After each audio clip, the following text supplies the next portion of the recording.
This episode is brought to you by the Running Company Geelong. We are a locally owned small business that services the running community of Geelong and surrounds. We also send product to runners all over the country, so don't be shy in reaching out. Come and see myself, Moose, and our awesome team down in Geelong, or on Instagram at therunningcompany_Geelong.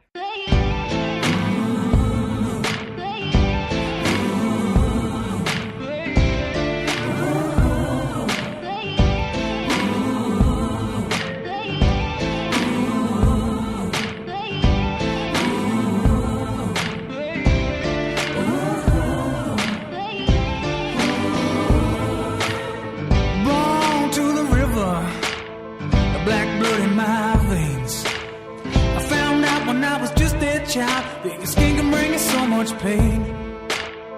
Now I hear you say you got the best of both ways. Won't you come and take a walk in my shoes and tell me if you take my place? Welcome to episode number 308 of the Inside Running Podcast. Thank you for joining us for another week. A big show coming at you this week. All the news out of Berlin Marathon that happened late Sunday afternoon, our time here in Australia. A massive women's world record went down, so I'm looking forward to unpacking all of that with Moose and Bradley.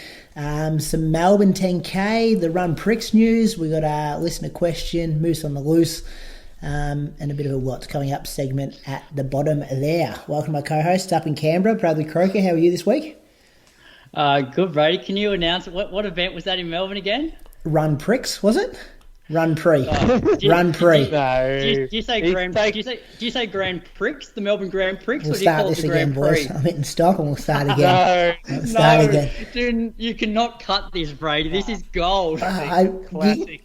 You could tell I wasn't prepared here, and I'm scrolling through the agenda as I was doing that intro. Brilliant. And I'm like, what's this? And I'm like, oh yeah, I'll just read that straight off the page. The Run Prix. Brady, I'll be very disappointed if you don't leave that in. I won't cut it. I'll leave it there. Give the listeners a laugh straight off the bat. How are you, Croaks? Anyway, good. I'm doing very well, Brady. As you mentioned, Berlin. It's like every week at the moment, you think you've seen one of the greatest performances ever, and then the week later, it gets beaten. So can't wait to get into it with chatting about that. Yeah, my other co-host, this also distracted me when I was reading these notes because a competition, a giveaway has been dropped in these notes that wasn't there a couple of minutes ago. But Julian Spence, you're going to be talking about a giveaway potentially tonight as well. How are you this week? I'm good, mate. Thanks for getting into that so early. Wasn't planning on that, but that's good spin from you. Just trying to deflect the attention away from myself, Moose, from stuffing up my intro. Well, I'm happy to take it here. We are doing a giveaway. Do you want me to tell you about it right away? No, we'll get to it later in the show, eh? Save it for later. We'll save it for later, but I was just trying to do a bit of a summary of what's coming up. So we've kind of spoken about a bit of that as we've started. How's the body, Moose? 1 week after the marathon. It's all right. It's I felt like it took me 7 days to recover. Every time there's a marathon on, I see these people getting out jogging and doing workouts within the week, and I just have no idea how they can physically do it. I'm just so smashed up after a marathon that I can't even think about running for at least 5 days. And then the first few runs after that is sore, achy, a few tight spots, a few dull kind of grumbly tightnesses. And I just know that I'm not ready for anything hard for a long time. I reckon there's an element of genetics involved in that. Like some people just have the ability to back up off short recovery. I was even chatting about it yesterday with I was chatting to Brett Coleman yesterday, and he was chatting about how Reese Edwards ran sub 30 10K and then backed up 10 minutes later and ran a sub 70 half. And I told Brett that last year he did Sydney Marathon as a warm-up race or, a session for Melbourne. He ran 2:17 in Sydney and then, a month later ran 2:14 in Melbourne. And here you are talking about how banged up you are a week after Sydney, thinking you're going to back up in 3 weeks' time and, smash out a faster marathon in Melbourne. Could never do it. Yeah. And could never even consider doing it. And I just mentally switch off too. I just like to have a break after one of these races, and it's just too much hype beforehand. I just don't want to be thinking about it for the week after. Yeah, it's good for the mental break. Yeah, I enjoy it. What do you have you got something you follow, like a rough guide? I know you'd be saying that you kind of let your body tell you how you're kind of recovering, but do you have any kind of rules where you have 3 or 4 non-negotiable days off?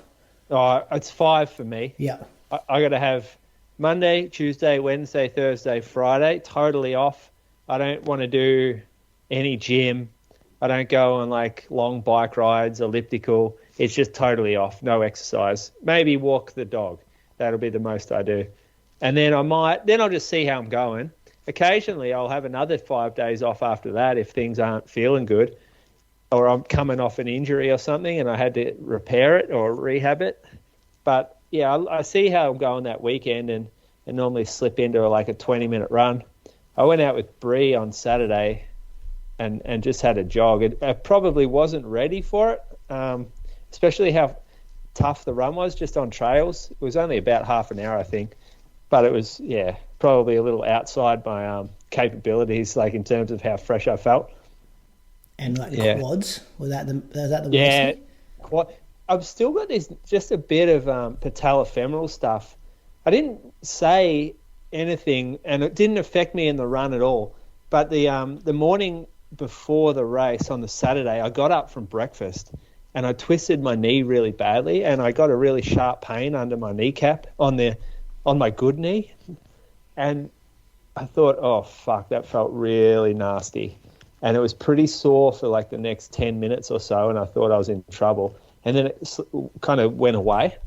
But after the race, as all the other soreness has gone away, that's kind of remained. And so I'm a bit cautious of that, and that's probably the one thing that's holding me back at the moment from doing too much.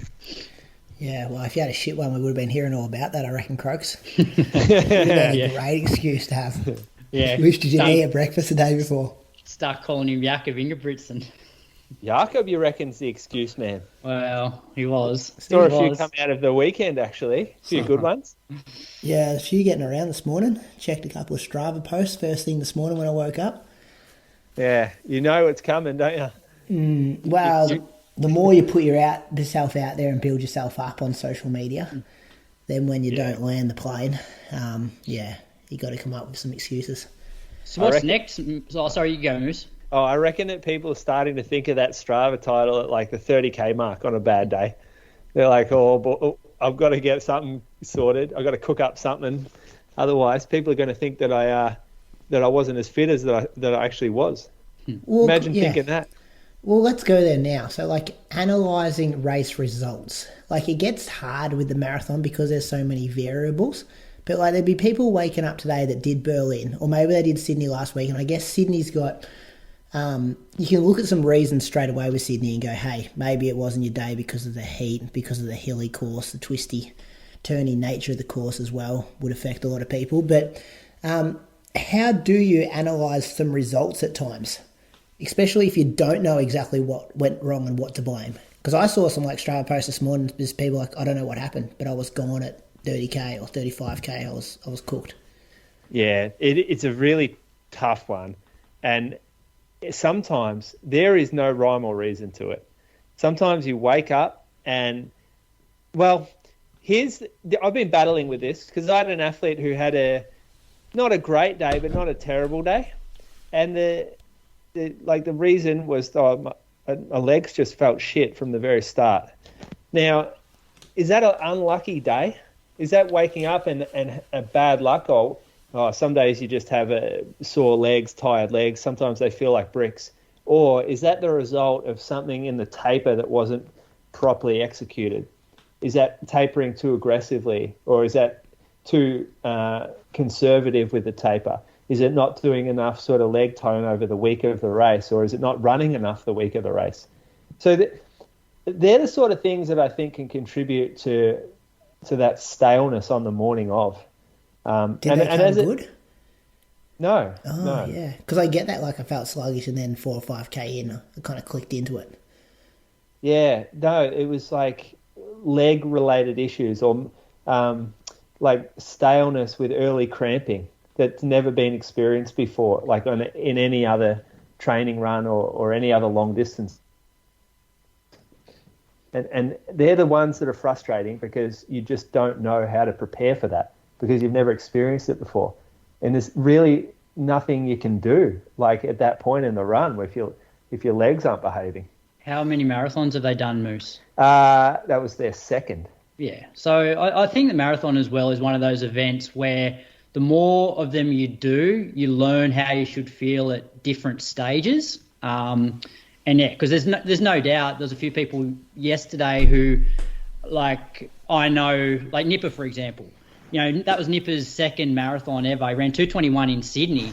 And, you know, he was on 2:12, 2:13 marathon pace at one point. And for a guy that's done traditionally like track stuff where you're always like, you know, hurting pretty early on in races, like it takes time. And you know, he would get through 10K, 15K, 20K still feeling like, you know, I'm not blowing up at the moment, but it's obviously too fast for the current fitness. And then, you know, it ends up sort of, you know, running 2:19 when he should be running way faster than that because he just doesn't, I guess, understand how you should feel at given stages of the marathon. And it's a learning curve. I really quote, and a lot of sort of like not a quote, but a bit of guidance, I guess, a little bit of old person wisdom is if it feels like it's too easy early in the race, it's probably perfect, or it could still be a little bit too fast. And I reckon as you get more ambitious with your goals, you tend to forget that. And I reckon like that's something I don't think in any of my good marathons, that's been the exact case every single time I've run well. And every single time I haven't run well, I've probably been at the 15K mark and thought, oh, this is not right. Like I'm working too hard right now. And I didn't make any necessary adjustment and it turned to shit. I also think so many people are really fixated on like best case scenario on the day and always go out at that pace, as opposed to just giving yourself a bit of an insurance policy by dialing it back a little bit for that first 15 to 20K. And it might be, you know, seconds a K, which doesn't sound like a lot, but through 10K, that's 30 seconds. So 30 seconds down on, you know, your A goal, it just saves your race, I think. Like the example of who I coach, I listened to their episode on the Saturday morning because I almost didn't. I was going to go for a run. I thought I'll just listen to some music, but then I'm like, I should probably listen to, you know, to hear what he said. And I heard him say that, you know, he was aiming to run anywhere between like 18:30 and 18:45 5K splits. And like once I heard that, I messaged him and said, mate, just go more like the 18:45s for at least the first 3 5K splits. And he did that. And I thought personally he would be able to kick down off that. And as it turned out, he pretty much held that pace the whole way. So by him just slowing down a little bit from what he thought he was maybe able to do for the whole race, it meant that, okay, he didn't kick down, but if he went 18:30s, 5K splits for the first 15K, he probably wouldn't have broken 2:40. So I think just, you know, putting that little bit of an insurance policy early on in the race, it means you may not negative split, but you're more likely to just at least, you know, keep it even or have a really small positive split and still have a pretty good day. Yeah, and you know, some people think of the insurance policy as the other way around. Our co-host used to be one of them. Is the old bank time method. We'll get an extra minute up our sleeves in the first half. That way, we'll allow for the slight positive split. And that's just not how it works. It never really has worked unless it's going to be difficult in the second half, and that could be difficult through weather or hills or whatever. But Jimmy is a good example as well.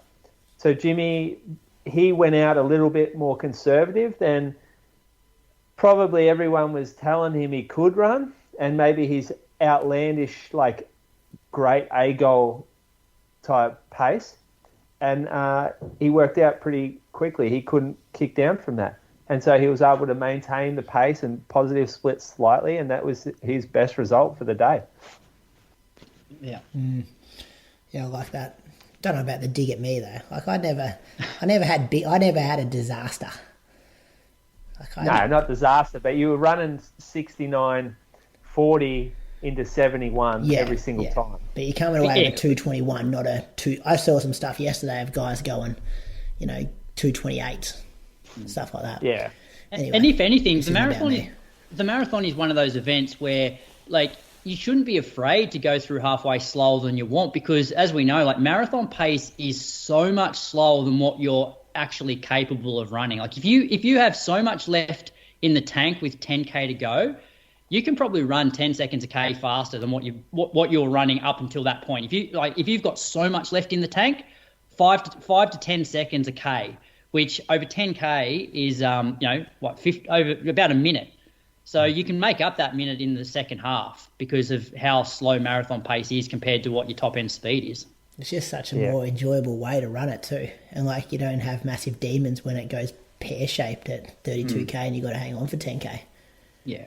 I also think there's a underestimation of how much 1 or 2 quick kilometres can really hurt you. And just slipping by 5 or 10 seconds per K, like, which can get, like, say you're in a group, all of a sudden the group gets rolling, you haven't really realised what's happening, or you're realising it, but you haven't made the decision to let them go yet. And then you run, say you're trying to run 350s, and then there's a 347, 344, 341, and then all of a sudden the next 350 that you run feels a bit more difficult, the 352, 355, oh, fucked it. Like, you got to be a bit more focused and in tune when things start to heat up. And if it's in the first 30K when things are heating up, you need to be very analytical about what you do there and very disciplined. And people get caught up with having the comfort of the pack when it's just, the packs end up breaking anyway. Yeah. So you still got to run. Like, just because you're in a pack doesn't mean you just roll along like you're cycling. Running's not quite like that, and the heart rate required to increase pace by 5 to 10 seconds a K, the group benefit doesn't just do that for you. Anyway, how many Ks you run last week, Moose? That was your weekly recap. 6K for we're just talking off air. This could be our lowest combined kilometres ever in the history of Inside Running, and 6 hasn't got us off to a great start. Croaks, how many did you do? I did 50.6, which I'm pretty proud of that. That's my biggest week since end of June. So Monday I just went out, just over 7K at 4:36s. Tuesday I just warmed up with the group. So I did 10 minutes before the start of the warm-up, and then the sort of 20-minute warm-up to do half an hour at 4:32s. Wednesday morning I went out, had the Super Blast on. So the first 2 runs for the week I wore, I think, like Infinity React and the Nimbus 25, and I thought, I'll put the Super Blast on. It always makes for an enjoyable run, but I didn't feel great on this one. 4:37s for 40 minutes. I still think I was just getting over this bit of sickness that I had, when was it, the week before, and then took Thursday off.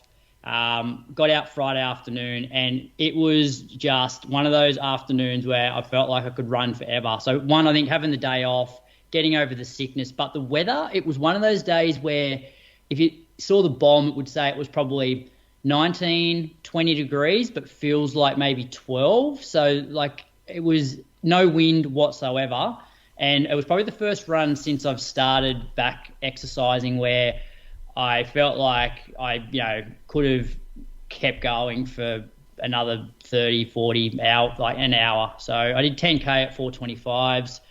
Saturday, I didn't run in the morning because we had a fair few Mulligan's Flat Track Club athletes doing a park run. So we did that and then headed out for breakfast afterwards, which was it was good to catch up with everyone. And then we went out that afternoon, just 7.5K, 4:26s. And then Sunday long run was 45 minutes at 4:21. So, that was my week. Buy your own breakfast, or someone shout you? No, I bought breakfast. Okay. Yeah. Thought the big dog of the group might have got a free breakfast out of that, Moose. Nah. Pay my way. I don't think he'd like to owe people. True. I don't reckon he's one of those guys. He'd be thinking about that for a while. So I reckon he's got a bit of a black book of people that owe him. I like being debt free. When's your next checkup, Croaks? Will you check in? Yeah, so I chatted to Brett yesterday because he's been running with Andre the last 2 Sundays, and actually Brett's texted me both Sundays saying, "Oh, I ran with Andre, spoke about you.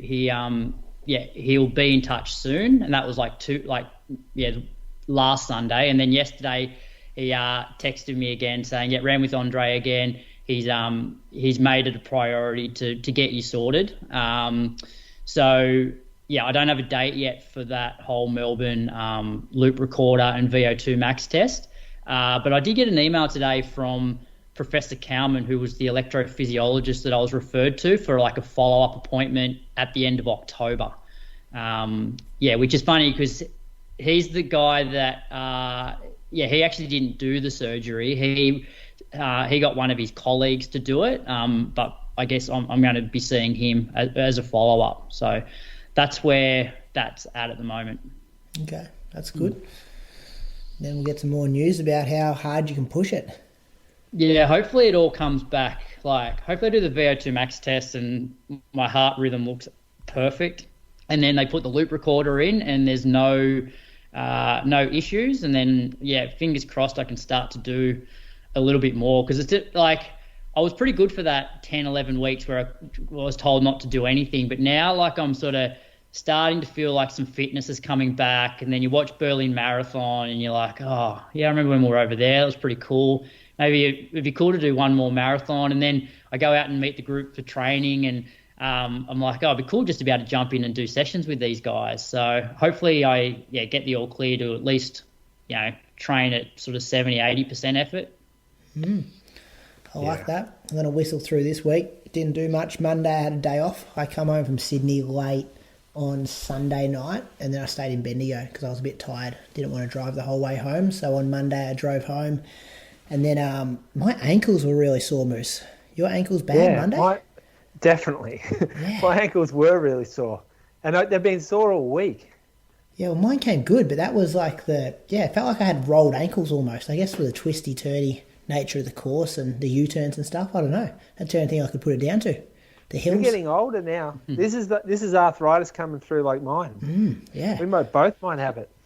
Ankles. Anyway, I was just exhausted. Like, I think the early wake-up Sunday morning, and I didn't say on last week's show, my flight got cancelled going up Friday night, so I had a bit of a late night Friday night as well. So I just took Monday off. I'm like, I'm sore, I'm super fatigued, I'm just not going to run on Monday.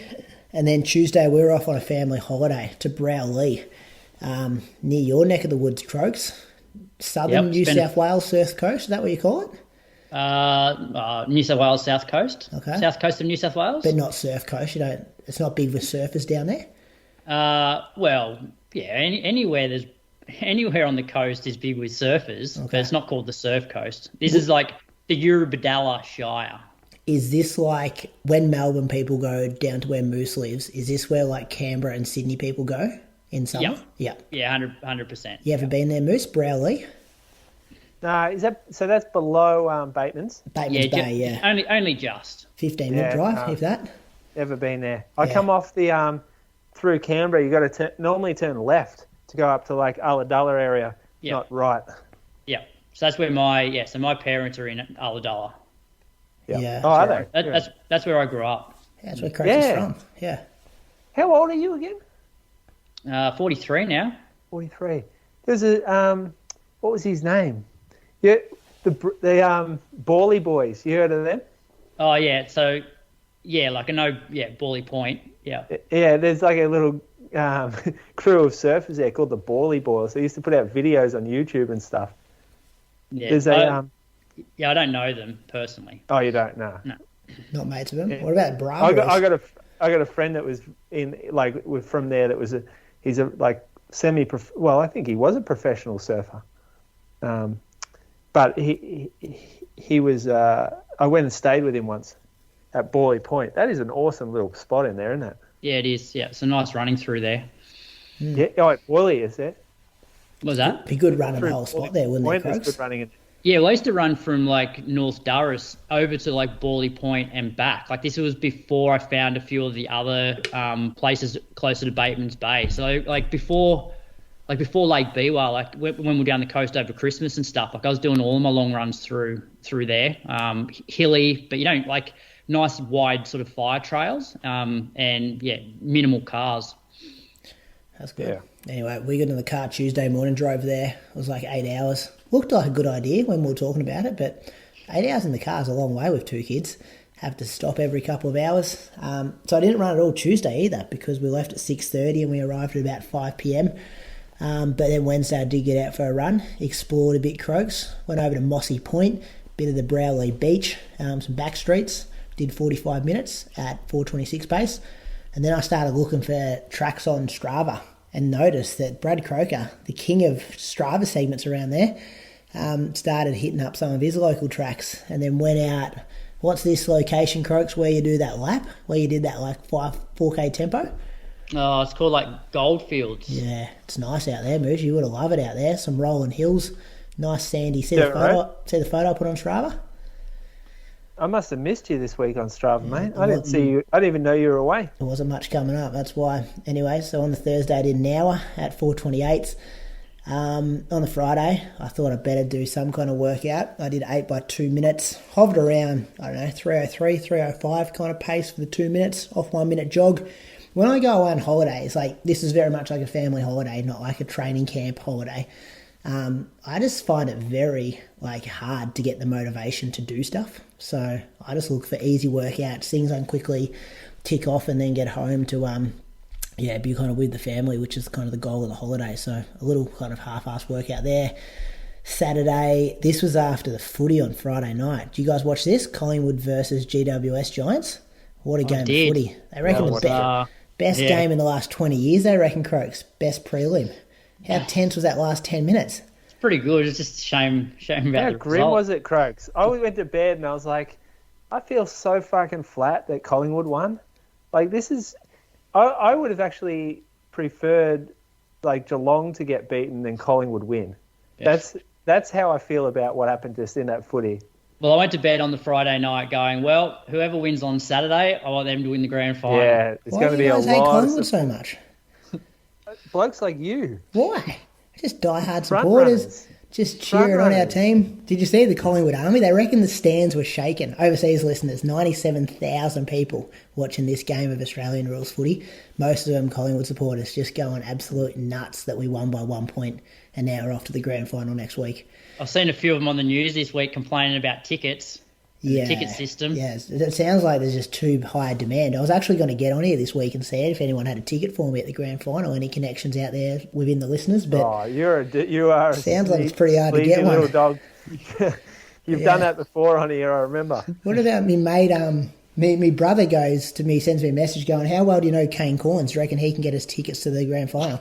And I'm like, "Yeah, not that good, mate. Not that good at all." So he could probably get you a ticket to Sydney Marathon, though. He could. He's an ambassador for those guys. So heart rate was still high, I reckon. But I did get out for that loop, Croaks. A nice little trail out there. 16K, hey, Brady. 427. Sorry. Yes. Carly, Collingwood supporter?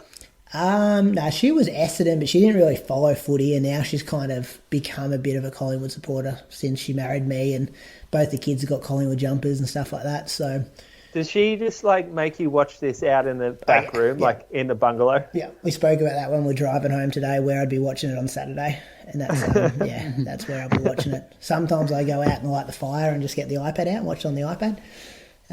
But yes, yeah, she does. She'd join in. She would want to see us win because she knows it would make me happy.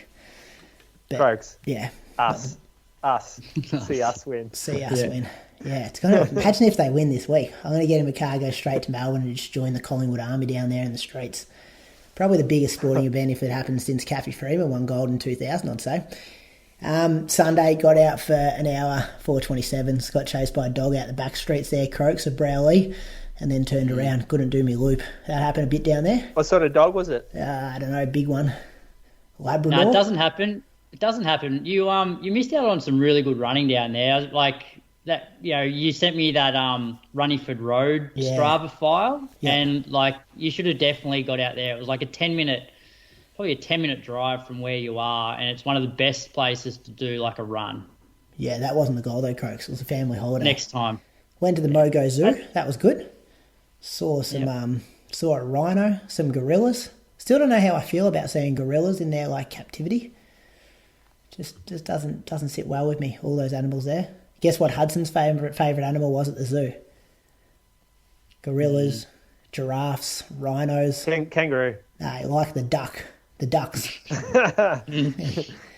Just paid an arm and a leg to get him in the door, and then his favourite animal was the ducks. They probably weren't even in like enclosure. They're just hanging out. Yeah, they were just hanging around. They're like in the car park. They're probably trying to get rid of them. They're probably poisoning them to get them out of the enclosures. Anyway, week of 68Ks. Back on the horse this week. Do some training. Question for both of you. It was a question I was going to ask Moose, but didn't get around to it. So what's like next for both of you? In the sort of next couple of months to like, I suppose, next marathon. What are you guys thinking?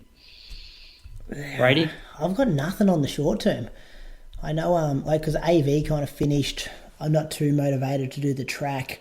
I was toying with the idea to go to Auckland Marathon and run it similar to like Gold Coast. Just to run a solid marathon, have another positive experience. Don't like go for that massive breakthrough time, because I don't think that's where the place is to do it. But yeah, I'm probably looking more next year, Croaks. Maybe just do some road races. Yeah, but I was just thinking that today, to be honest. I'm like, I need something just to lock into the calendar, just to give me a bit of motivation to get the training done. What do you think, Moose? I booked flights to Osaka today. Whoa. So, it's probably a bit early because the entries, they open tomorrow, but there's also it says there's a lottery if they exceed the amount that are portioned out for this category of entrant. Hope they don't look at your DNF from last year. Go, we'll give it to somebody who's actually going to finish the race. Oh yeah, no. Well, I've got one under the belt now. Now I can enter. I would have been in real strife if I hadn't got Sydney finished. At least now I can enter these. Like not even any type of fast runner entry. I just got to enter. And you pretty much like the way they allocate tickets is someone who's with a PB that they've linked a result to, and then the second category of preference is to someone who said they've run a time but they don't link anything to, and then the third one is someone who has never even mentioned a time. It's quite an odd staggering of priorities to entrance. I think that's how they do it anyway. Was there did you get drinks and stuff there? No way. It's an elite race, like proper elite. There's no like domestic kind of sub-elite. Oh, there probably is for those guys. I think it's the I actually think Osaka might be the Olympic qualifying event. Oh yeah. For Japan. And they have changed the course too. So the course was pretty good though, wasn't it? The course was really good, but they've improved it again according to one Instagram post I saw. They said improved course. It's all translated from Japanese. I couldn't notice too much different on the map, actually. It all looked pretty similar to me. How'd you find the second half of that course, Moose? Oh. How long does this go on for? No, just came to me then. You just got them all written down and you just throw out a few zingers every week. We're done now, Moose. No, you got the monkey off your back last week. You finished the marathon. You ran, a smart race, respectable time in the conditions. So you're off the hook now. Thank you. Is it Feb, Moose, or April? March? Feb 25. Feb. That's going to come around pretty quick. So, yeah, it's 6 months from today, I think. So that's not... I mean, it feels like it'll be closer. It feels like I'm about to hit summer, but we're only in September. Because it's been so warm lately, and I'm like, oh yeah, we got to start doing like summer track workouts and everything. But still only at the start of autumn. Are you serious about the Auckland one, Brady? Because I don't reckon go and run another half-assed marathon. Like I reckon the trap there is you just fall into going, oh yeah, I'll just go and run these sort of comfortably hard. Whereas I think you're better. I think for your next one, like you're better off just going all in. I think I will do some and I think shorter stuff. Sorry, I think you get more from like going all in on a couple of marathons next year. Yeah, I think so. I just googled it too. It's only like 4 weeks away, so that's pretty tight. 4 weeks? Yeah, I think it's 4 or 5 weeks. Mate, what are you doing? Yeah, I won't be You're doing it. smarter than that. That's what I'm saying. I won't be doing it. Come to Osaka. You could pull that off. Yeah, I might. You're not working next year, are you? Got to put my work intentions in by the end of September. A few days. I reckon you can work next year. You've got all those properties around Chuka you rent out. I don't have any properties I rent out. I've just been here before. You are a I need to pay a landlord. mortgage. I've got two children I've got to feed. Two mortgages. It would be good. It would be good to get you to Osaka. You know, it's the perfect time. You can start your marathon training at like just before Christmas kind of thing. And you're training through the heat. You've got all the time off in January. Even if you do go back to work, you've got like 5 weeks of professional running. True. 6 weeks school holidays. I reckon that's one thing, Moose. Training in our summer to go to a cold marathon is so underrated. Like everyone talks about like and like, you know, Berlin's obviously fast, but there's no doubt that the majority of, unless you live in Queensland, the majority of your training in Australia in the lead up to Berlin is in cold weather.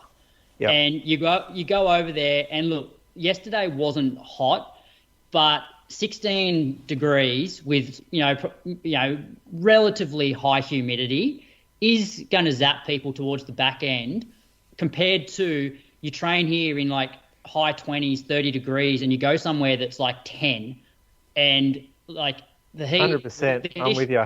No. Like even Moose, you went me saying Gold Coast was hot.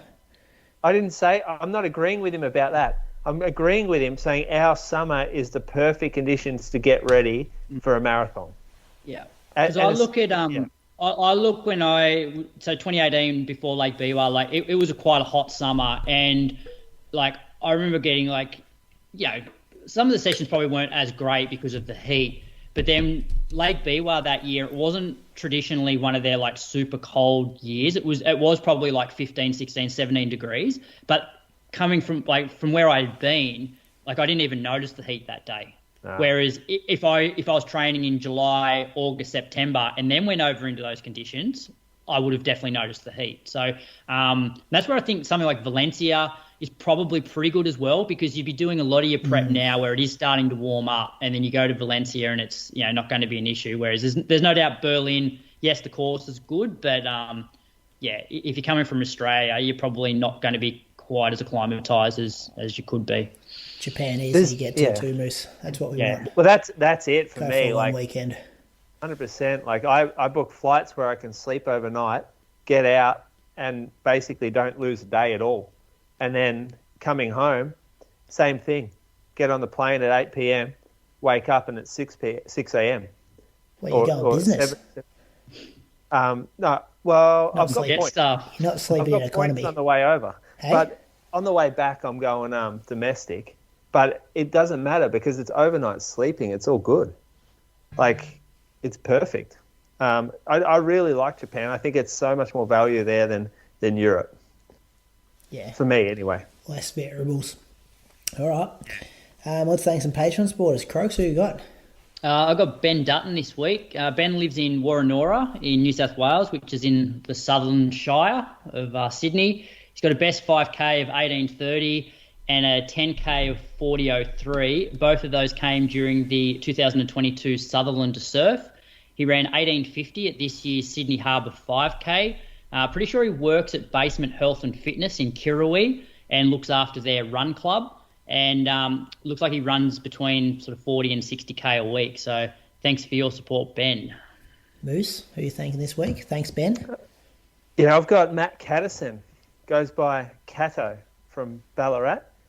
He actually gave Cato a job back in the day. Went probably 2020, I reckon it was. He started working for us. He's a sensible fella. He runs for Eureka, but he was part of the Ballarat Regional Athletic Club, the BRAC Centre cross-country team this season, who had quite a were quite a revelation, actually. The best result Ballarat has had in years in the AV series, and there's good little culture developing there.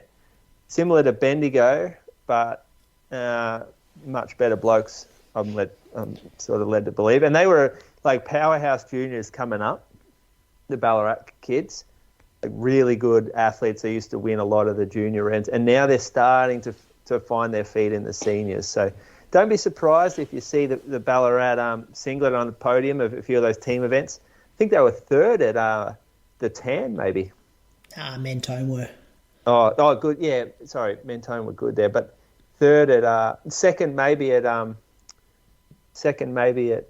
Burnley, or third. Oh, yeah. Anyway, he's run 4:03 for 15, 8:50 for 3K, or 15:59 for 5, 32:02 for 10. That was at the Goldie 10 this year.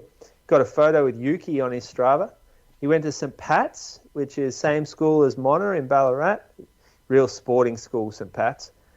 And Croaks even looked up an article where Matt was volunteering his time to deliver meals to elderly residents in the Creswick area as part of the Ballarat Meals on Wheels program. Yeah, when was that, Croaks? It was like 2020, maybe.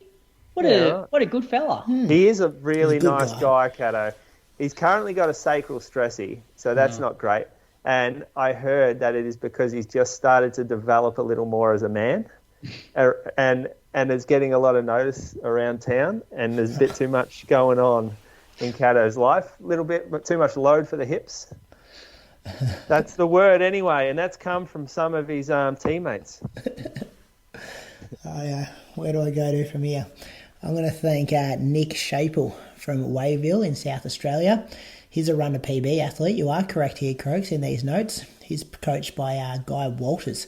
Has a best park run of 1947 and his best 10K of 42.10, which was during this year's Barossa Half Marathon, where he ran 89.02. He ran his first ever marathon in 2018 at the Conor Martin Marathon in Ireland. He ran 3 hours 19 on a course that has almost 400 metres of climbing. Professionally, he's a director at the Leachia Monterey Chartered Accountants, and my research also tells me that he is a very popular man and enjoys attending a lot of weddings.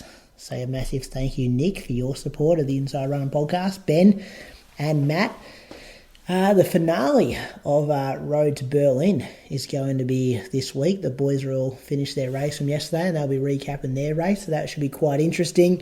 And then we're going to go into a new series. Haven't got it fully announced yet, but I'll have the news on next week's show of what that is. But it's going to be pretty special, I think. You can sign up on Patreon at patreon.com/Inside Running Podcast. 3 different tiers there.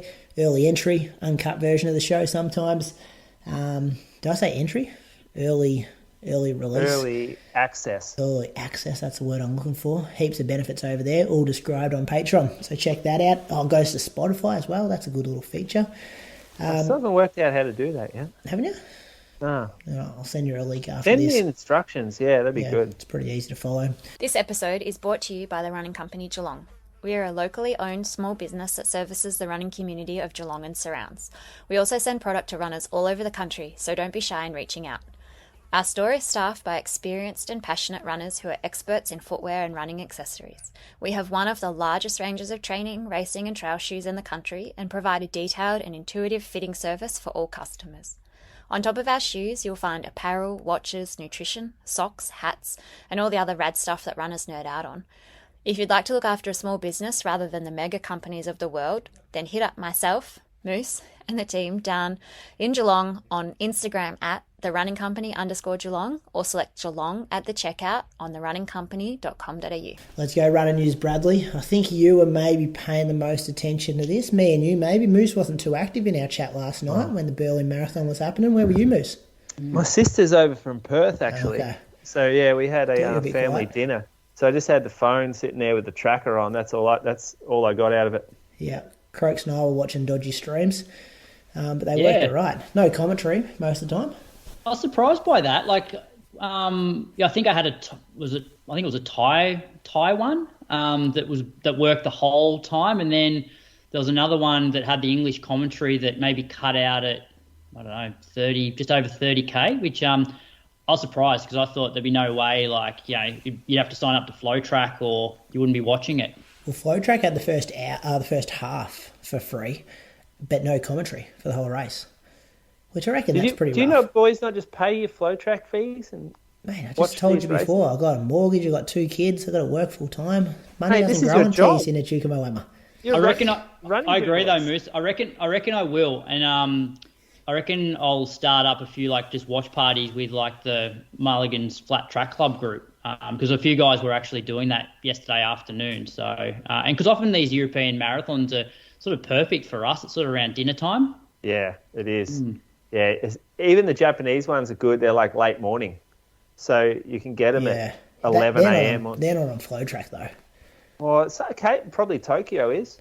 Oh yeah, Tokyo might be. Yeah, it's definitely like as a running fan, I reckon it is worth it because then you can also get some of the bigger track meets too. Yeah.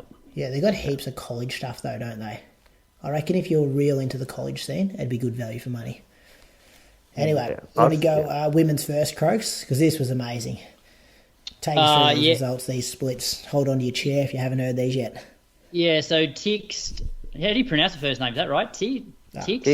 Tigst? Don't know. Tigst Assefa. She won the race and broke the world record. She ran 2:11.53 and her splits were 66.20 through the first half and 65.34 for the second half. The old record was like 2:14 low, like 2:14.03 or something like that. So absolutely smashed it. Sheila Chepkirui was second in 2:17.49 and Magdalena Shauri was third in 2:18.41. I remember messaging you, Brady, going, she's gonna run at one point. I think maybe 30 to 35K because initially she was on more like 2:13 pace, and then the tracker got her at like 2:12.20, and I said to you like, this is incredible. Like she could potentially break 2:12, and you're like, no, she's gonna run 2:13, isn't she? I'm like, no, tracker says 2:12. Yeah, I don't even know what to think. I just think of the guys in the caliber of male athlete that you've needed to be to run 2:11.53 in the past, and my mind was blown. Like my mind was blown last week when Segai ran 14 flat for 5K, but this is like another level. Thoughts? Yeah, well, watching the stream, like I think they showed him around 5K. And there was a massive pack, like Berlin often is. Yeah, that's where James Nipperess was in the pack. There's all these kind of sub-elite guys. It's probably a pack of like 30, 40 people. And then they threw to the men, and then they come back to like 10K, and it was just like her and her pacemaker. And they were just flying. You're just like, what are we seeing here? This is, like, she just blew that whole pack to pieces. Well, think about this. She's run 65.34 second half. That's winning half marathons every day of the week, 5 years to 50 years before this. That's not winning them. That's like the half marathon world record, isn't it? Yeah. For women. It's quicker now. I think it's like 64 now. I'll look that up as we're talking. Yeah, but like 5 years ago, was that it? And the way that she closed, like she averaged 3:03 per K for the last 2.195. Fucking hell. That's 62.52 now. G'day's got it. But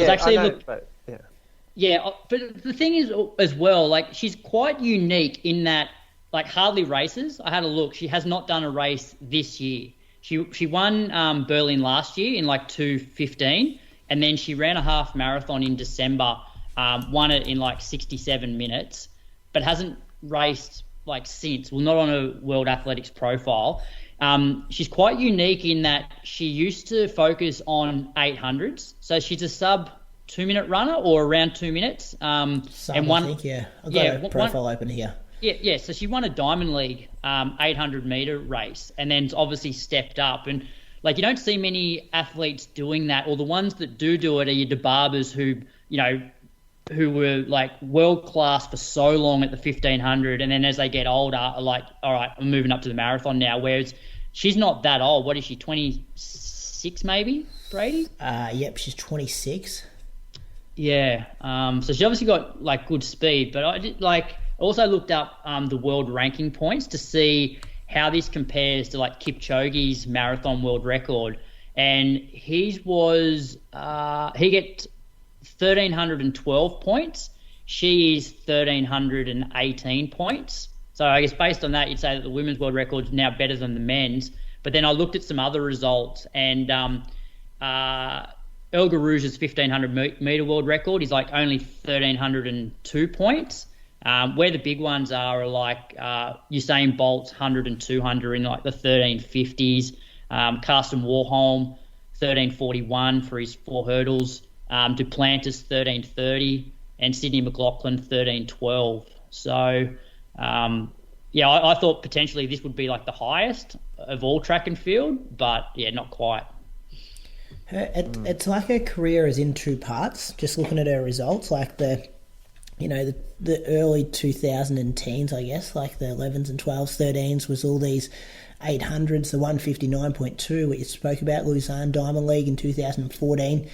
And then it's almost like she disappears until 2000 and she ran a half marathon in Valencia in 2019 and ran 68.24. And then ran a half marathon last year in April and ran 67.28. Before then she went to Berlin and ran that 2:15. And then I think I actually said to you yesterday when we saw that she was in this race, it was like, has she done anything since? Because remember, it was a huge breakthrough. This time last year we were talking about it because she did do her debut in 2:30. Was it 2:34? Yeah, it was. Yeah. And then here we go. It's where is it? I've got it here. I was just looking as well. She's run a 54-second 400 back when she was like an 8. Yeah, that's what you could tell when she was closing how quick she was. It's not on here. I think last year, I think it was a 2:34, 2:35 was her debut. Yeah. So it's a really fascinating, improvement, development. I never thought I'd see a 2:11 from a female. So why do you suppose she doesn't race very often? Well, I don't know. Do you reckon it's got something to do with what happens after the race if you do well? What, in terms of you get drug tested. Yeah, that, or like she's, last year she ran 2:15, won the marathon, or won Berlin. So, in terms of making a heap of money, she probably doesn't need to like race to make money, whereas a lot of the other Africans, it's their job and, probably need to race more often to make a living. Like, Kipchoge's very similar. Like, you don't see him race very often. He only races twice a year.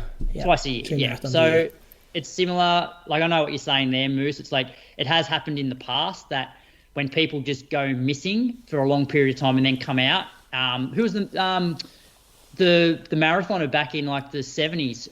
The German guy, is it Chapinski? Oh yeah, Walters Chapinski. Yeah, basically you'd see him at the Olympics and then you wouldn't see him for 4 years and then you come out at the exactly Olympics. What happened. Same with the Finnish guy. Viren. Yeah, Lassie Viren was a bit like that too. Yeah. Another question for you, Moose, because I asked for listener questions today on Instagram, and a lot of people have been writing in about these new shoes that are supposedly. And I actually didn't even know about them. Somebody mentioned it to me on the weekend. I'm like, I haven't really heard anything about it, but supposedly they're only good for one race, and they're like what, $500, $600 or something. 500 US. Yeah. So I'm thinking more like 800 Australian they would be. Do you know much about them? Well, a little bit. I mean, I followed slightly. The biggest factor with this is it's 138 grams. I think it's like that. I think that might be a men's size 9, just without fully knowing. That's normally what they go off. And the equivalent from Nike would be like the Vaporfly, which is 195. So they've dropped 60 grams off. And that type of weight, you're getting down to sort of spike weight. So they've got the cushion. They've found a way to make their foam extremely light. Obviously, the compromise is the durability and the price. I've not seen one. I'm not sure there's any in Australia. I just don't know. I think you have to, in order to buy one, you have to go into a lottery system. And then if you get if you're lucky enough to get pulled out, you get to give them $800 or however much Australian it is. There's nothing like the big thing here is the weight. That's the big thing. But it adds another element because it's not like if she did this in a pair of like vapor flies or alpha flies where like Yep. everyone's running those before. We know how people respond to them, and people are running faster since they've come out. But then it's like, well, is this just her being like so much fitter versus how much is the shoe versus some other things potentially? Like there's a lot of things that maybe need unpacking or you can't quantify. Yeah. This is, remember Paula Radcliffe when I started running, she had an untouchable world record, 2:15.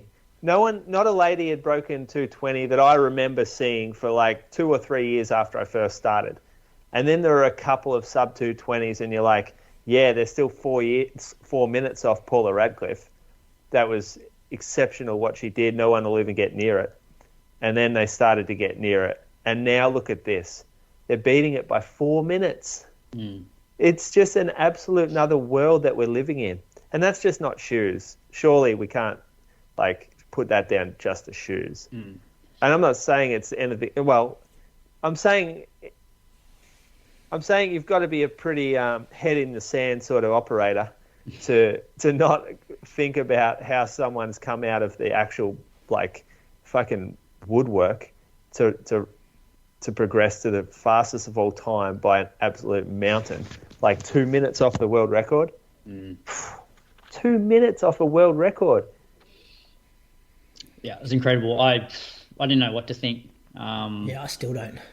Did you watch it and go, were you inspired by it? Were you worried by it? Are you a bit flat after seeing it? Well, no, I didn't really think anything because I think I've just become numb to it all. Like every week or every month, somebody's running crazy fast where you never thought that would happen 10 years ago. This is next level for me though.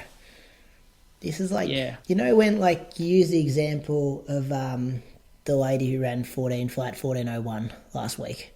Segai. Yeah, I know sub-elite men. I've nearly done that. But you compare this 2:11 to the men who have ran 2:11. Yeah. And you're she went past Jared Ward. She finished 4 seconds behind Liam Adams. Andy Buchanan's a 2:11 guy. We've only had a handful of men in the history of so maybe I'm just looking at it with the wrong lens and the gap's not going to be big over the marathon anymore between men and women. Maybe that's my problem. Well, do you know what opened this up for me was and when you think about it is possible based on remember Gide's Valencia half marathon, the day that she so she ran 62:52, which sort of stacks up to if you run 62:52 as a male and you're a good marathoner, you can run to 11 high. So if Gide did this yesterday and not Assefa, do you have less jaw-dropping wow moments? Yeah. Perhaps. I guess it's just Assefa, you've only seen her really run at this elite level for the marathon twice, and it's 12 months between them. I guess what I'm saying is the female half marathon world record is probably in line with the marathon in terms of what's Andy run for the half? Andy 62. hasn't run much faster than 62:52. Yeah. So so it does sort of stack up, but it's still incredible to think. It is. I actually mentioned in another group we've got going where we're all following our mates and athletes we coach. And I commented, I said, can you believe we're all sitting around here hanging on the edge of our seats for 2 hour 40 marathons? And at the same time a chick's gone and run 2:11. No, I got more out of that. Yeah, I did too. I was that. I kind of felt weird about the 2:11, but I'm where's Paddy? Where's Rob? What's Jimmy doing? I'm saying. Yeah, I know. That's what running. That's what's happened, I reckon, lately, is that we're sort of so disillusioned, I guess, with the top end. And it's we've seen all the positive tests come out. We know the culture of it now, of what's going on over there, that we're just jaded by it. Yeah. Well, we know you're involved with these people that will track it, and you know their stories and their families and their training. We don't know anything about this lady, and maybe it's the storytelling around her and the media and stuff, but Yeah, Assefa, didn't know anything about her other than her result from last year, and she ran some 800s back in the day. Well, I raised that with you before the race, Brady, when you sent through the, or was it maybe Christian, sent through the pacing, all the people that were going to be pacing. And there are so many top-level Africans that, I don't know who they, if they walk past me down the street, if this Tigst Assefa walked down the street, I wouldn't know, I wouldn't recognize her at all. I could probably name five of the top male marathoners. That's it. But every marathon, somebody just comes out of the woodwork. So it's a really hard sport to follow, especially when you think we are invested in this sport, and I couldn't tell you who are the top, or ranked top 3, top 4 marathoners. It's so hard to follow because everyone's coming out and running 202, 203, and you don't know their stories. Hope she bought her pacer a beer. He was gassed. He was gassed. I reckon she could have ran 210 if he wasn't holding her back a bit. But that's the thing. He probably was not. He had no idea what was about to happen. Yeah, he took her all the way to Brandenburg Gate, so he did a great job. But I'd love to know, he actually looked exhausted, whereas she never did. And if anything, when he waved her in to say, now kick it home, she looked way, she went to another level. I reckon she's got more there. Yeah, she looked pretty smooth. I thought it was corny, though, Moose, when they cross the line and then she pulls off the shoes and she's pointing to the shoes and stuff. I'm like, only because I think now everyone goes, it's all the shoes. Let's not ask any other questions. She knows where her paycheck's coming from, don't worry. Good from her. She knows. She's been told. The agents really educated her. I was a bit like you, Brady, in that I was more invested with all the people that I had on the tracker, which meant that I was watching it, but I wasn't really watching the race. So giving you a really in-depth race analysis of what happened, I couldn't tell you because I was just, every 15 minutes you're looking at your phone, and then obviously the gap between the guys that are running 220 and the guys that are running 240. So you're constantly then looking at the splits because they're all going to be going through at sort of, different times. So I probably didn't pay that much attention overall to the actual race because I was just on the phone on the tracker. Yeah, some other notable women's performance. Charlotte Purdue, she ran a PB of 2:22.17 to finish 9th. Tara Palm made her highly anticipated debut. She came 32nd and ran 2:33.19. And Vanessa Wilson from Melbourne, she was 34th in 2:34.29. Took 5 minutes off her PB from 2:39. Probably a name a lot of people don't know unless you're in the AV scene. I reckon she runs for Essendon. Bruce? Know much about Vanessa? I don't know much about Vanessa. I've seen the name a lot, though. She's not with sister of Charlotte Wilson? Not 100% sure, Moose. They both run for Essendon, though? Yeah. I'll have a look, see what I can find. I'm not sure exactly. I'm not sure. But yeah, so that's awesome. Charlotte Purdue, she knows how to run a marathon. She's exceptional at marathoning.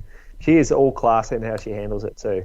Yeah, she was pretty much even split, slight negative split. Negative split. We're talking seconds. Yeah, really good marathoner.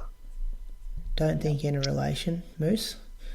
She's a phys ed teacher though, so she's working pretty hard. She's updated her Instagram bio already. Phys ed teacher. Tell me how on the hierarchy of teachers, where's a phys ed teacher sit? That's Croaks. I'd say pretty low. PE teachers. Pretty low. Yeah. Don't see them in the staff room very often. Yeah, we chose PE. Chose PE so we didn't have to get dressed up when we go to work. Always in tracky pants with holes and stuff in them. I could see him wearing 2-inch splitties. He'd have a polo tucked into him, wouldn't he? Yeah. He'd have a whistle around the neck, dirty 2-minute noodles at lunch kind of guys. It's even dirty man. It's even better now as a relief PE teacher because you go there assuming you're going to be doing PE, but if on the odd chance you're not doing PE, you're still in your casual gear and you're teaching maths or English. So one of the perks of being a PE teacher is to rock up in shorts. Just to clarify the Tara Palm debut stuff as well, fellas, Berlin Marathon listed her as a debut yesterday, and her World Athletics profile had no marathons on it until she ran last night. Well, so I will win that argument. All these people writing in, having a crack at me on our social media and Patreon, I was the correct one. Okay. I'll accept everyone's apologies right now. Brady, there's an Australian marathon website that has all of the rankings of people that have run marathons, she's on that list. She's on there twice. We're going with World Athletics is much more credible than some Mickey Mouse website that someone's made in their spare time, Croaks. If someone's run a 10K and it's not on World Athletics, do we disregard that run entirely? Do you know how organised the Germans are, Moose? If they're saying it was their debut, what about this hypothetical? So does that mean that any run that's not on World Athletics is we just disregard totally? For elite level people, she's making national teams. PBs can't be counted as runs at all. Yeah, I think so. In fact, they just haven't done it. They just wipe it from the record books. In the universe somewhere. What about this hypothetical? Stewie gets announced debuting at London Marathon. In preparation, he goes and does the Shepparton Marathon as a long run workout. Stewie's already paced at Melbourne Marathon. He's been on the start line. Are you calling that his debut? Well, he started a marathon. You guys have lost the plot. I'm happy to pay that one. If you're pacing, don't go back here. You've got to fight to the end. If you're pacing and you pull the pin at halfway, but you are there to pace, then I'm all right with that. But can't do a workout in the marathon. It's when you've gone the whole distance. No. When you've gone the journey. It's bib on the start line, boys. Oh. It's crossing that start line. That's it. He's given his day. That'll cost him $500,000, I reckon, Stewie. I thought you knew more about running than that, to be honest. Let's go to the men's results. Eliud Kipchoge, Croaks. He went through in 60.22. Looked like a real world record attempt was going to be on the cards. He had 3 paces in the Berlin black and white bars, and then there was another guy in the pack who maybe was an unofficial pacer because he pulled out with the last pacer as well at 30k, and then it was just a script that we're known to follow. He is solo for the last 10, 12k, and he blew up a bit. He ran 62.21 for the second half for a 2:02.42. I thought he was going to get caught at one stage. Kipkemboi, he was second. Vincent in 2:03.13, and Tadese Takele was third in 2:03.24. I hadn't heard about those other two before this race, but probably the better runs, I think, than the Kipchoge one, even though they didn't win. Is that fair to say? I guess they were more consistent. I was surprised when you had the 3 paces and then his teammate, and I looked up his teammate on World Athletics, and his PB was 2 hours 8. And I think he was like a 59 half marathoner. And I'm like, how is this guy still here? Knowing that, they're going to go through halfway in a, not much slower than this guy's half marathon PB. And then when he pulled out, it was obviously staged, because who pulls out of a race when, you're not a designated pacemaker, you're not wearing one of the pace vests, and you're in second place. And he was about a minute up on third as well. Exactly. It was bizarre to watch. It was almost like you said, this is like WWE script. It was almost to have a little bit more interest there, knowing that somebody was still with him, thinking that it was like a legitimate race. Because if he wasn't there... When did he pull out? What distance? Just after 30k, I reckon. He pulled out with the other pacer, and then he started tapping him on the back as they were both walking in the gutter. Because you could imagine how boring that would have been. Because Kipchoge was pretty much on his own after 5-10k, and if that teammate wasn't there, you'd be like, oh, this is over. Whereas everyone thought, oh, well, this guy's going to challenge Kipchoge potentially, until 30k when he pulled out, or just after 30k. Everyone was looking him up, searching who is this guy. The guy was second, Vincent. That was his debut actually, so we'll put a bit of a watch on him. If you're debuting in 63.13, that's a pretty good result. 2:03.13. Sorry, 2:03.13. And Takele, I'm just trying to look up at the moment, but it's going a bit slow. Some notable men. Liam Adams did not break the Australian record. He was on pace for about 30k. I'd opened up a Dan Murphy's tab, Moose, and was about to put through a delivery and get you to pay for it, but now I owe you a slab after he ran 2:11.47. Faded probably 3 or 4 minutes in the back half there. Comments on Liam before I get to everyone else? Struggled big time in that last sort of 5k. He actually finished just in front of Assefa, 6 seconds. You could see him just up the road. He looked like it was pretty painful. It was worth him giving it a shot. He came, given what he ran on the Gold Coast, if he was in similar sort of shape, then you're mad not to have a crack at the Aussie record, because he's already got I think he'll make the Olympics with the time that he's run, even though it wasn't the Olympic standard. I think he'll do enough to get on the team, so you may as well put it out there to try and break that Aussie record. Moose, any comments there? Yeah, been living like a professional athlete the last 6 weeks? Is that how long he's been in France for? I'm not sure how long he was over there for. I know he was watching Carlton play footy over there a couple of weeks ago, so yeah, at least 2 or 3. I reckon it was more than 2 or 3 though. You wouldn't just go there for a taper, would you? True. I reckon it was. I'm not sure exactly when he went there, but maybe that doesn't work for him.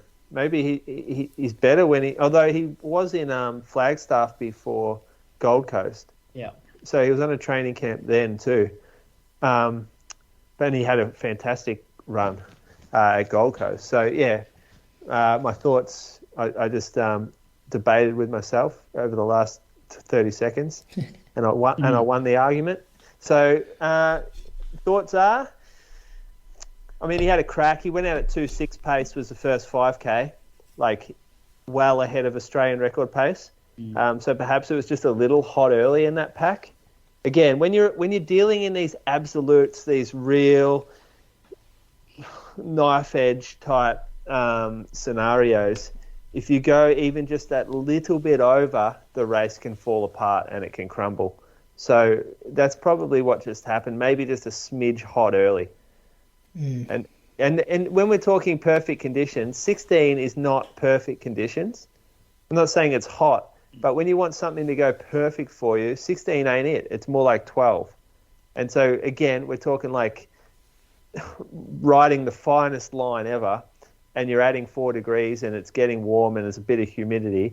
Perhaps all the ducks aren't lining up that day. And it did sound like Christian sent a message through after he'd done his half marathon pacing job that, it was starting to, warm up with like direct sunlight. And sometimes that's the issue as well. Sometimes the weather will say that it's only 16 degrees, but it can sometimes feel like a hell of a lot hotter than that if you've got some direct sunlight on you. And they're big open roads in Berlin too. Yeah. Like the trees aren't covering the roads. It's only 16, boys. Come on. Yeah. Jeez.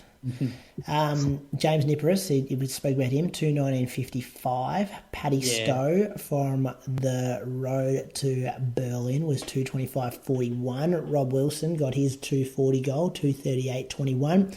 Jimmy Friend, 2:43.08. The other one in there would have been Jacob Cox-Croaks. I reckon he was 2:27 off a pretty hot start.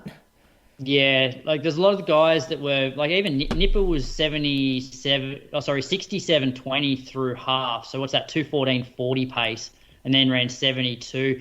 A lot of those sort of top Aussie guys were probably 4 to 5 minutes slower in the second half than the first. So they all pretty much ran similar races. Like they just finished obviously in slightly different times.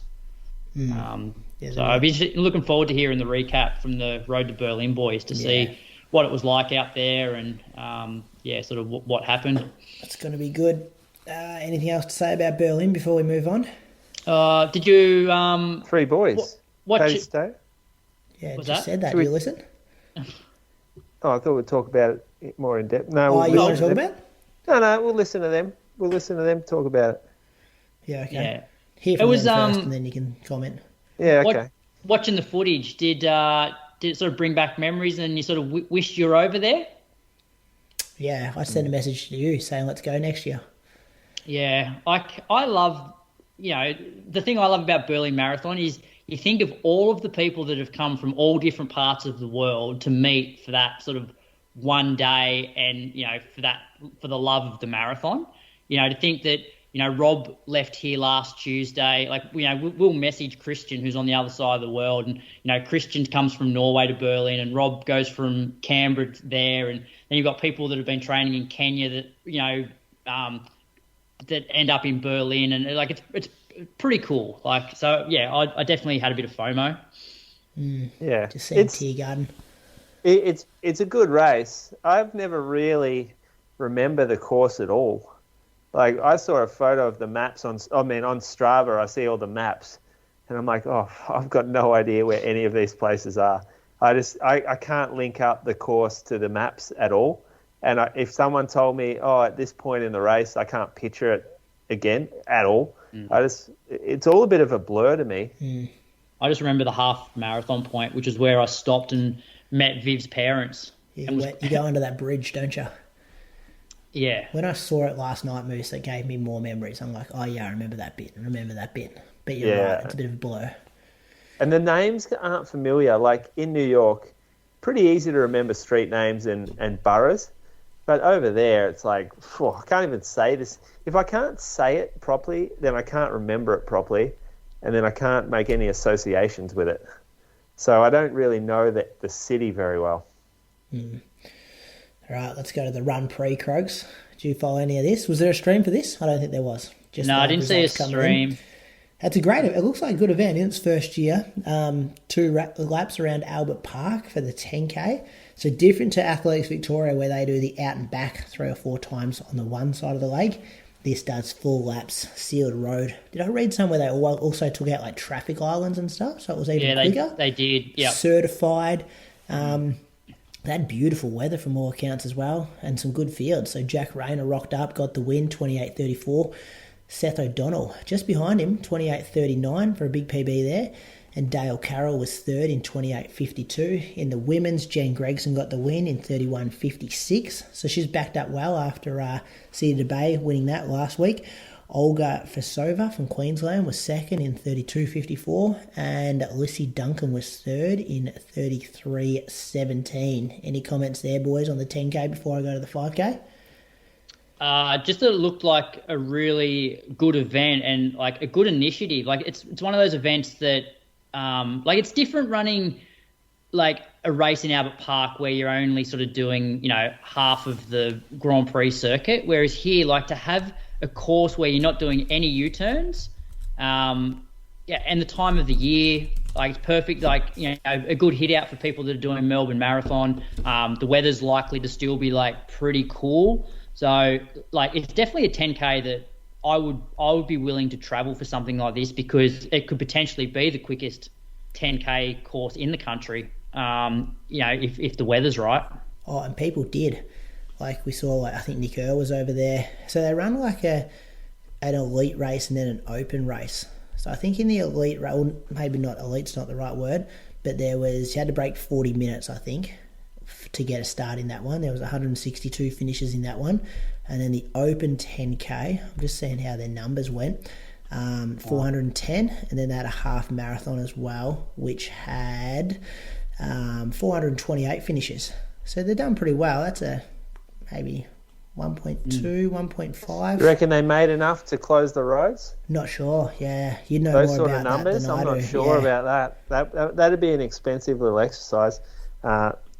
And what about the prize money? It was pretty good. That's why the good guys went there. 273 in the 5K as well. Yeah, what was the prize? Do you know what it was off the top of your head? No. If Jack and Jen are there, though, you'd expect it's pretty good. 3,000 maybe? I think it was 6,000 in total. So maybe if they're paying down, maybe not. Sure, it's on their website, fellas. Why don't we just have a look? We'll have a look at that. Pull it up. I'll read out the rest of the results. So the half marathon, Anthony Aloisi from Box Hill got the win there in 65.59, and Lauren Cockrell got the win in the women's in 84.33. And then 5K, so I'm guessing this is just a hot lap of the lake. Dejan Gabriel-Celesi ran 14.16. Good to see Dejan back. And Alicia Burzy was the first woman in 17.12. Got anyone looked up that prize money? Well, I'm on their website, but can't open anything. But it says 12,000 in prize money. Yeah, I got it here. Wouldn't it be like 3,000, 2,000, 1,000? That's exactly what it is for the 10K. Yeah, that's good. I thought it was 6,000. The half marathon was $300, $200, 100, and then the 5K was $100, $40, $40. Do you reckon you need the half? No. I'll just do a 10 and do it well. Yep. Make it a fast 10. This is where, just like the conversation around Sydney last week, find the race, own the distance.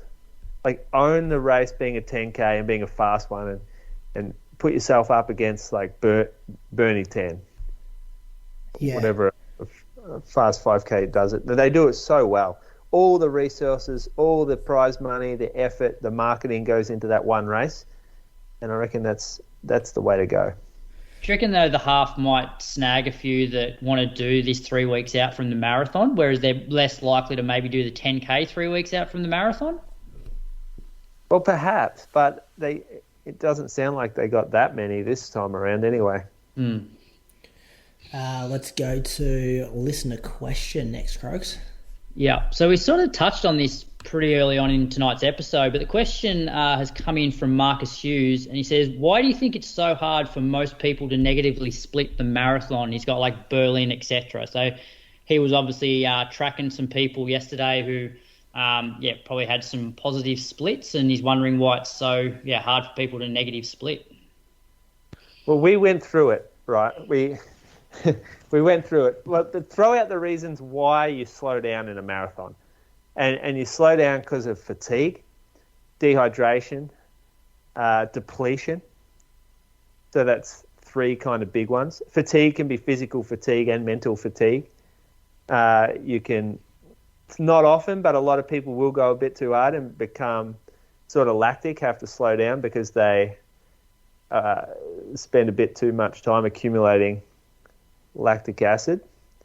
That's a real problem if you've done that. But that will eventually creep up as you continue your run if you're running too hard. So if you consider they're the reasons, you can sort of go, all right, fueling's one. Maybe not enough training to be able to handle that fatigue or to delay the fatigue through better conditioning and training. Pacing, for me, is the biggest reason why people fuck it up. A lot of people come in with great preps and fuck up the pacing. And just always aiming for that A+ goal and not being flexible enough around that to listen to your body if things aren't on that A+ goal sort of trajectory. So like 4 degrees, a bit warmer, perhaps there's just something not quite right, but yet you're too rigid to give up on that exact pace that you're going for. And then that exact pace all of a sudden becomes something that's not quite good enough on the day, and you drop a few seconds underneath there every K, and it all just accumulates like a perfect storm and blows you up. I think you said something before about because you often read, and I've said it myself hundreds of times, and especially even with the training as well, you're like, oh, this marathon goal pace feels good, or it felt good for the first 15 or 20K, and maybe like unpacking what good actually is, and maybe it shouldn't feel good, maybe it should feel easier than good. Yeah. Well, yeah, it should feel easy. That's what it is. Yeah, it shouldn't feel good. Yeah, it should feel like you're actually going too slow. Yep. I agree with you. I think, like I said, if it's easy, then it's probably right. But how many people can be comfortable and disciplined enough, patient enough to feel really easy for like a good hour and a half of running? Hey, and especially if you've travelled over the other side of the world and you're in that atmosphere of these races, which are just so much better than anything people have experienced in Australia. And it's like, you're on the start line saying, this is my day. Like, look at this. This is my day. I am going to break through. And it feels easy. Comes down to ego, good. Doesn't it? Yeah. It comes down to someone just having the confidence.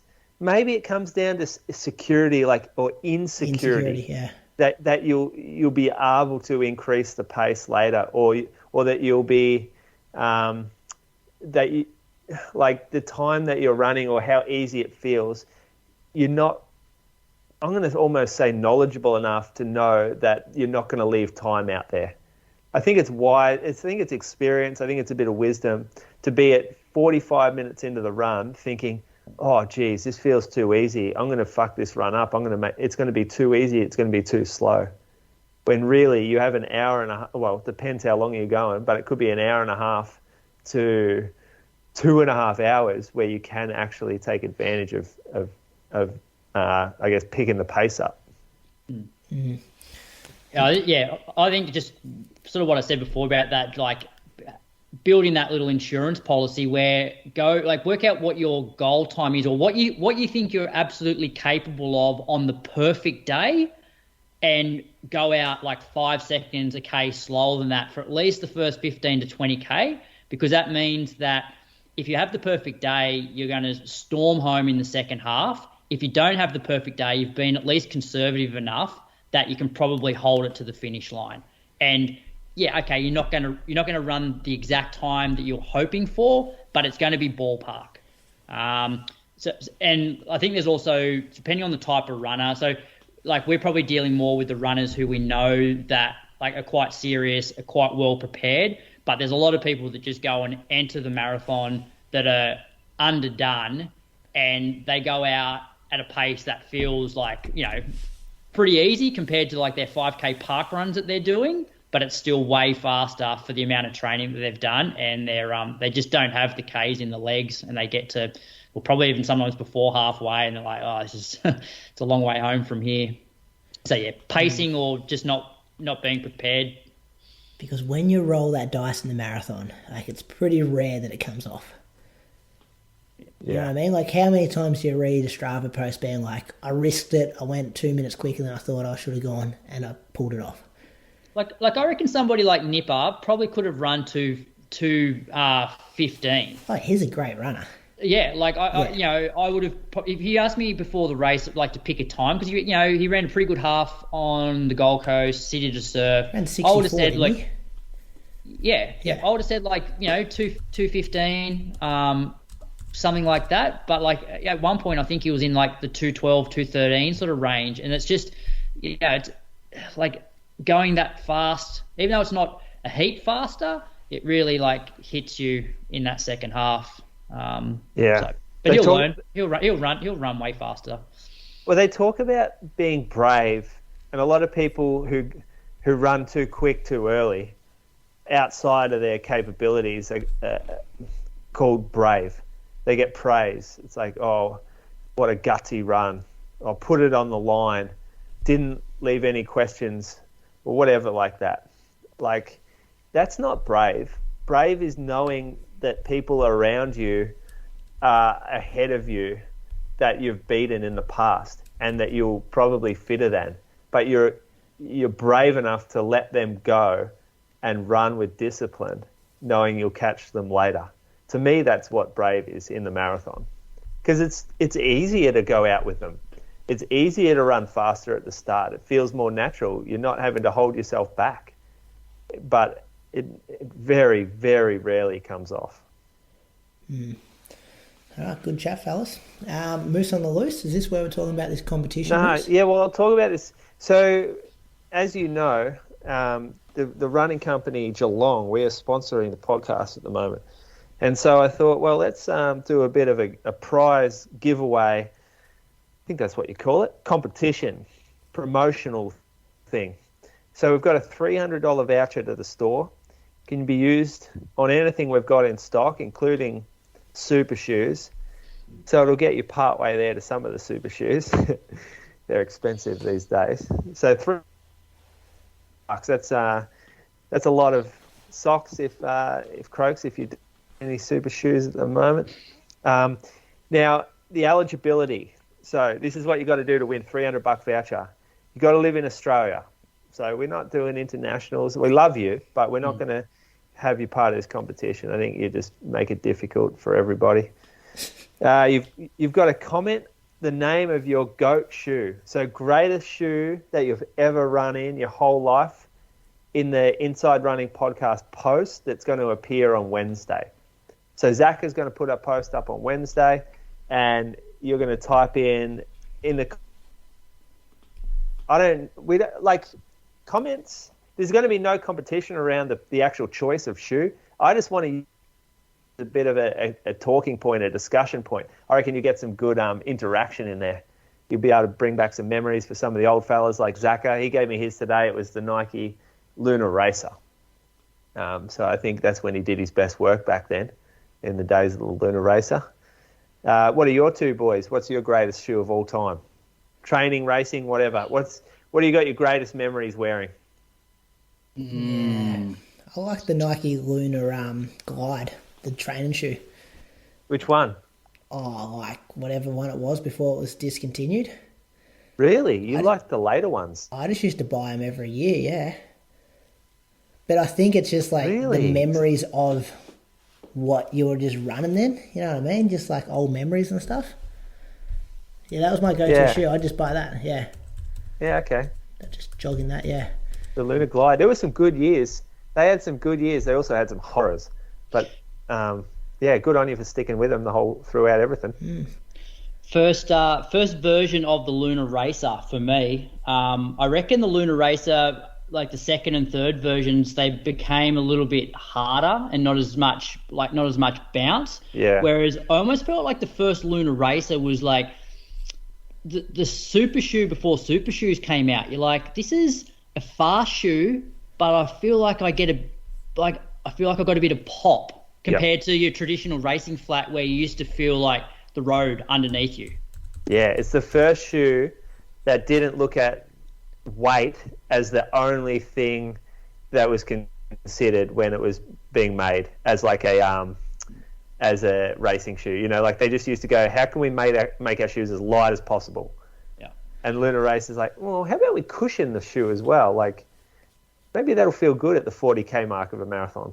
This is a tough question now, Moose. Like, given how much shoe technology has changed now, like most of the GOAT shoes are like in the current era because you're like, you know, like if I go and run in a Super Blast and I try and compare that to any other shoe that I used to jog in 10 years ago, as much as I may have loved those shoes back then, it's nowhere near as good as what I'm running in now. No, I know. I fully agree with you, but we have memories. And my memories of some shoes, like for me, it's the Nike Terra Kyger version 1. So that shoe for me, I'll remember that as the greatest shoe that I've ever run in. And even if I put it on now, I'm sure it's a piece of shit. But my perception of it is amazing, can't be beaten. What about the another Nike one, Moose, that Flyknit trainer? I think it became a fashionable shoe now, didn't it? And a collectible. Don't you collect it? I think I've got 20 pairs in my cupboard. Yeah. But I haven't seen them for years. And they found, like it got released for the London 2012 Olympics. It came out in green and Volt. It was the Volt colorway, or there was the orange colorway with grey. And they had their marathoners wear them. Fucking poor bastards, because that was like the most uncomfortable shoe I've ever run in my life. It's just so narrow, so That was firm. the Racer, not the trainer. That was the Racer, yeah. They had a trainer too. The Racer was terrible to race. I remember trying to race in that. That was no good. Terrible shoe. Yeah. So that could be up there. Anyway, moving on. So the other sort of regulations, you've got to follow the Running Company Geelong on Instagram. So we're going to be announcing some stuff on that page soon. So even if you don't want to be part of this competition, still give it a follow. It's a good idea. And we'll be checking if you follow it if you do enter the competition. So Zach, he said make sure that do, because a lot of dogs out there, they're going to try and sneak their way around that. And then the last one, and this is my favourite regulation. So you must comment on one Strava post of Brady's throughout the week. So the competition will run for 1 week. Be open Wednesday, shut Wednesday. We'll shut it at midday on Wednesday after this week. And got to comment on one of Strava posts of Brady's through that week. Or you've got to direct message him on Instagram with the phrase and nothing else. A penguin is a fish. Just go Strava. Keep it in one spot. Or send him a voice message saying it's Grand Prix, not Grand Prix. Yeah, I've corrected that as we go. No, I like that as we go.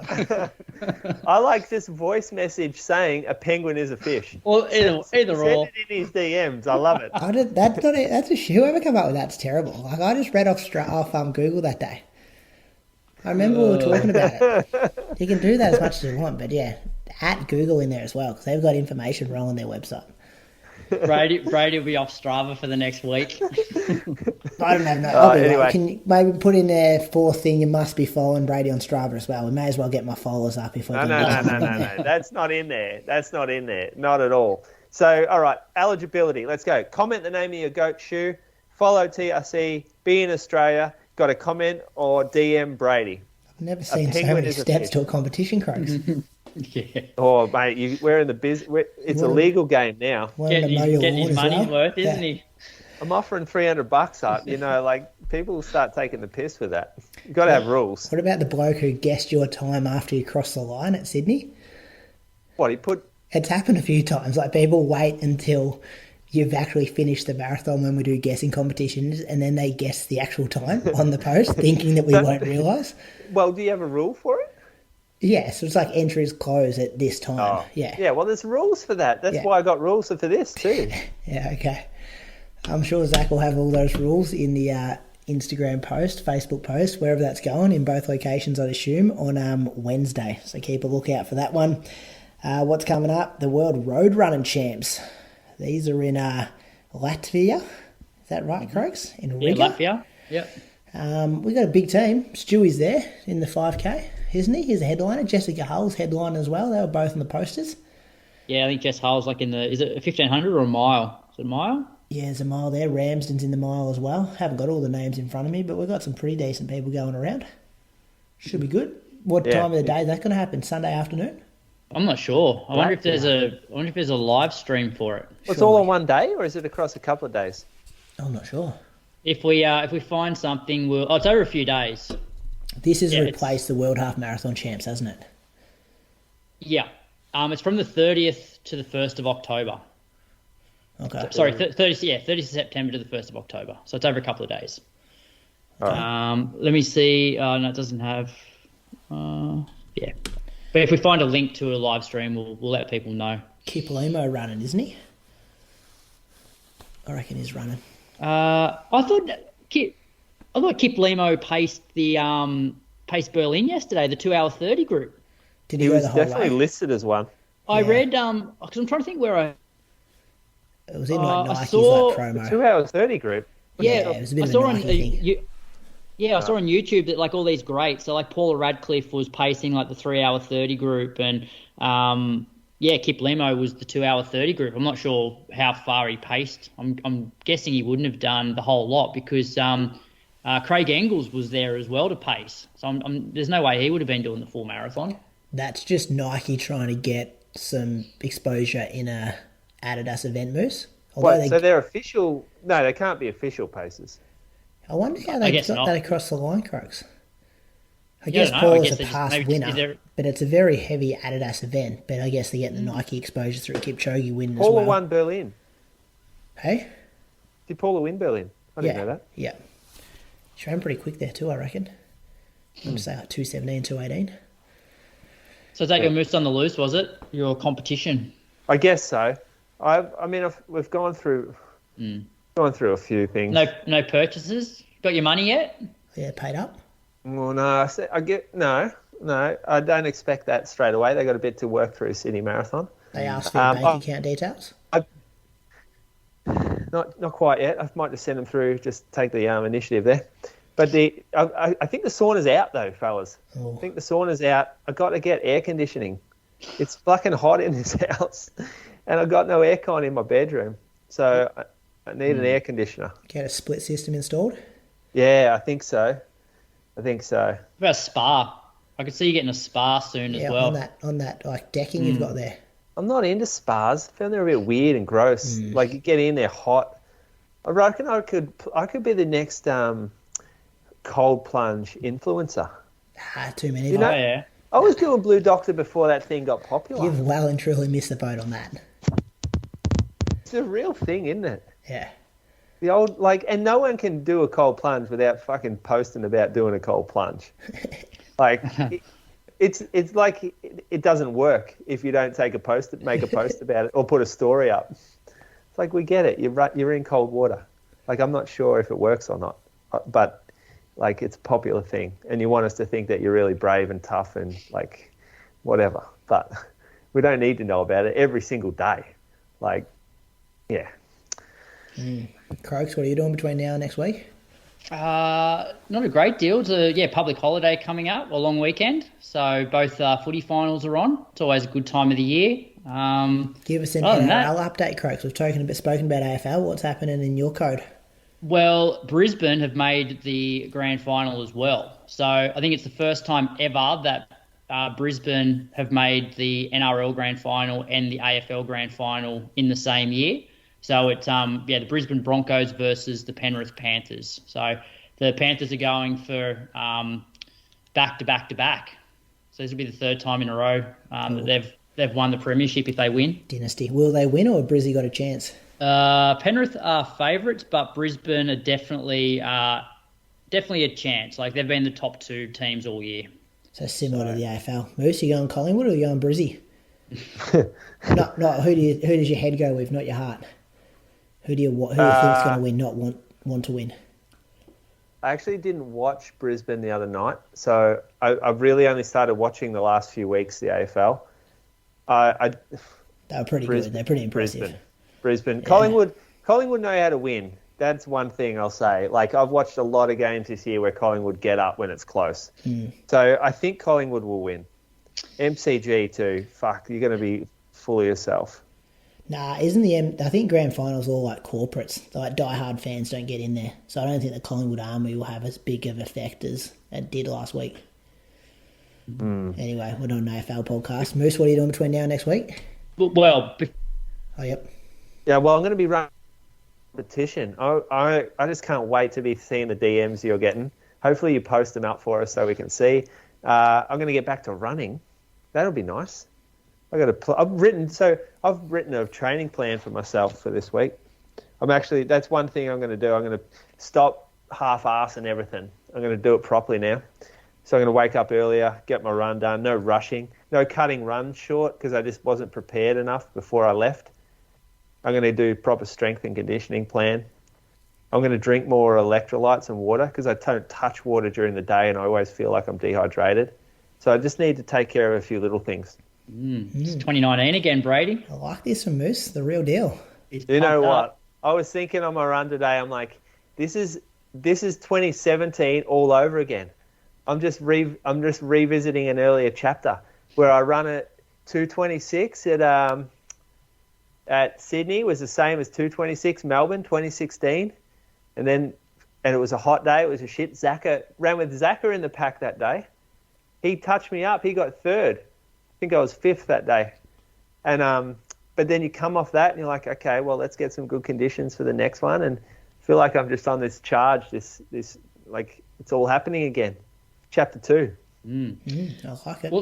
Well, speaking of 2019, I reckon this was the first time that we brought this subject up. But do you boys remember the Korean marathon movie that Moose was like? So Moose was living in Ballarat, and he was like, organised, weren't you? He was like scouting out locations, and was potentially going to star in the film.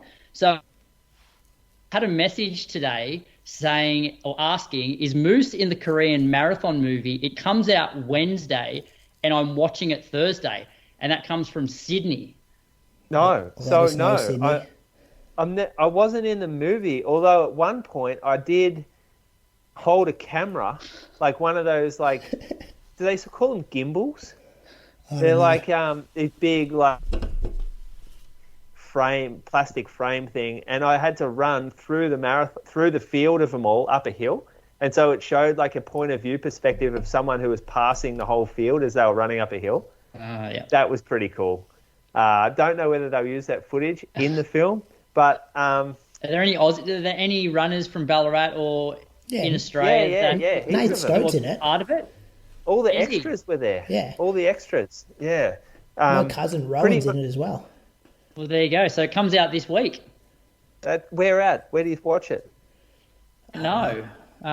If Sydney, who wrote that in on Instagram, if he can let us know, that would be handy. He'll be all over that, Sydney. He's a good loyal listener. Hi, boys. What about you, Brady? What are you up to? Second week of school holidays, Croaks. I've got to work tomorrow doing some run to PB stuff, though. So working during my holidays, going to school in the holidays, set up the tables, that kind of stuff. You know how it goes. Bit more training. This week. I'm a relief teacher. Bit more training, and then we'll get things going again. Actually, I've got to do an interview. Have I got an interview for this week? Maybe it's next week. I've got a big interview coming up. Can't say yet. Big name, though, with a big announcement. First time on the show as well. Coming back from the United States. There's a hint for you. I think I'm doing. Yeah, I think I'm doing that. Jeez, I've got to check my calendar. Zach had teed it all up, but I think it's tomorrow. I think I know what it is. Do you know when it is? I should have looked this up. No, I never got included. Yeah, I remember. I was like, that's one thing I've got to chase up when I get back from this holiday. Anyway, boys, you'll hear all about that next week. See you, listeners. Have a good week. Hope you enjoyed this episode. All right. See you, boys. See ya. This episode was brought to you by the Running Company Geelong. If you'd like to look after a small business rather than the mega companies of the world, then hit up myself, Moose, and our awesome team down in Geelong or on Instagram at therunningcompany_Geelong.